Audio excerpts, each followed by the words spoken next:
உனக்கு எப்படா கல்யாணம்? நான் ஒரு லட்சியத்தோட வாழ்ந்துட்டு இருக்கேன். என்னது லட்சியமா? உனக்கு கூட இருக்கா? ஆமாண்ணே. என்னது? இந்த இந்தியாவுக்கு எப்ப சுதந்திரம் கிடைக்குதோ அப்பதான் எனக்கு கல்யாணம். ஏண்டா நாயே, நீ இந்தியாவுல தான் இருக்கியா? என்னண்ணே? என்ன நொண்ணு? இந்தியாவுக்கு சுதந்திரம் எப்போ கிடைச்சாச்சு? இது கிடைச்சிருச்சா? எப்பண்ணே? அது ஏதோ ஒரு நாள் ராத்திரி 12 மணிக்கு கொடுத்தாங்க போல இருக்கு. என்னண்ணே அநியாயமா இருக்கு? நான் தூங்கிட்டு இருக்கும்போது சுதந்திரத்தை கொடுத்தா எனக்கு எப்படி தெரியும்? இவர் பெரிய கவர்னர் ஜெனரல், இவரை தட்டி எழுப்பி இந்தியாவுக்கு நாங்க சுதந்திரம் கொடுக்கறோங்கோ சுதந்திரம் கொடுக்கறோங்கோன்னு கூவி கூவி கொடுப்பாங்களா?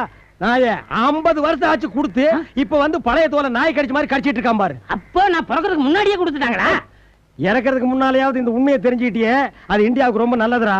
அநியாயமா என் இளமையும் அழகும் வீணாய் போச்சு. என்ன நீ கலாட்டா பண்றதுக்குனே வந்திருக்கியா? இல்லையே. இப்ப என்ன சொன்ன நீ? இளமையும் அழகும் வீணாய் போச்சுண்ணே. சரி, முதல்ல சொன்னியே அத ஒரு குத்து மதிப்பா நான் ஒத்துக்கிறேன். ரெண்டாவது சொன்ன என்னது? அழகு. வெட்டு குத்து நடந்து போயிரு. முடிய சிறைச்ச கரடி மாதிரி ஒரு மூஞ்சியை வச்சுக்கிட்டு அழக பத்தி பேசுற நீ. சரி, அதை விடுங்க. இப்ப சுதந்திரம் யார்ட்ட இருக்கு?